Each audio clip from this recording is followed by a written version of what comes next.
Atos capítulo 4.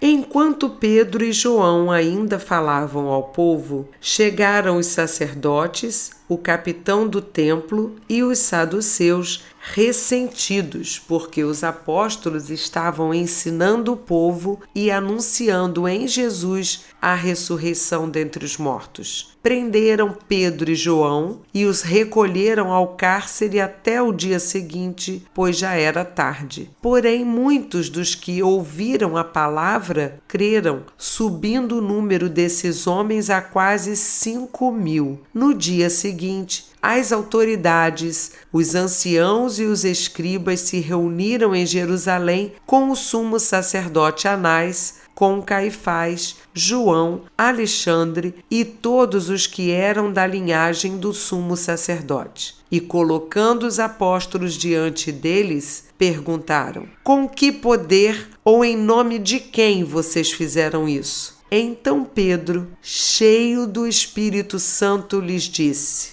autoridades do povo e anciãos, visto que hoje somos interrogados a propósito do benefício feito a um homem enfermo e do modo como ele foi curado, saibam os senhores todos e todo o povo de Israel que, em nome de Jesus Cristo, o Nazareno, a quem vocês crucificaram e a quem Deus ressuscitou dentre os mortos, sim, em seu nome é que este está curado na presença de vocês. Este Jesus é a pedra que vocês, os construtores, rejeitaram, mas ele veio a ser a pedra angular. E não há salvação em nenhum outro, porque debaixo do céu não existe nenhum outro nome dado entre os homens pelo qual importa que sejamos salvos. Ao verem a ousadia de Pedro e João, sabendo que eram homens iletrados e incultos, ficaram admirados e reconheceram que eles haviam estado com Jesus. Vendo que o homem que havia sido curado estava com eles, nada tinham a dizer em contrário, e mandando-os sair do sinédrio, discutiam entre si, dizendo: que faremos com estes homens? Pois todos os moradores de Jerusalém sabem que um sinal notório foi feito por eles, e não o podemos negar. Mas, para que não haja maior divulgação entre o povo, vamos ameaçá-los para que não falem mais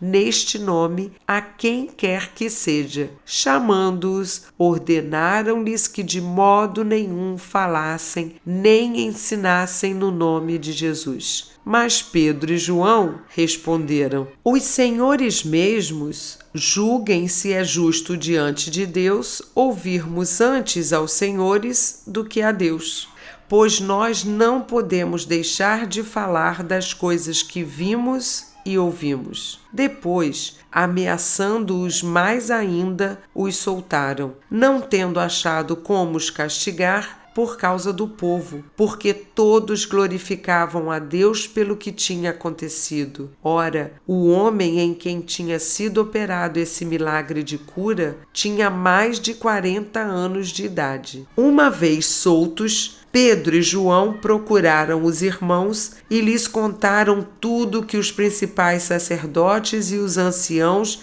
lhes tinham falado. Ouvindo isto, unânimes, levantaram a voz a Deus e disseram: Tu, soberano Senhor, fizeste o céu, a terra, o mar e tudo o que neles há. Disseste por meio do Espírito Santo, por boca de Davi, nosso pai, teu servo. Por que se enfureceram os gentios e os povos imaginaram coisas vãs? Os reis da terra se levantaram e as autoridades se juntaram contra o Senhor e contra o seu ungido, porque de fato nesta cidade Herodes e Pôncio Pilatos, com gentios e gente de Israel, se juntaram contra o teu santo servo Jesus, a quem ungiste para fazerem tudo o que a tua mão e o teu propósito predeterminaram. Agora, Senhor, olha para as ameaças deles e concede aos teus servos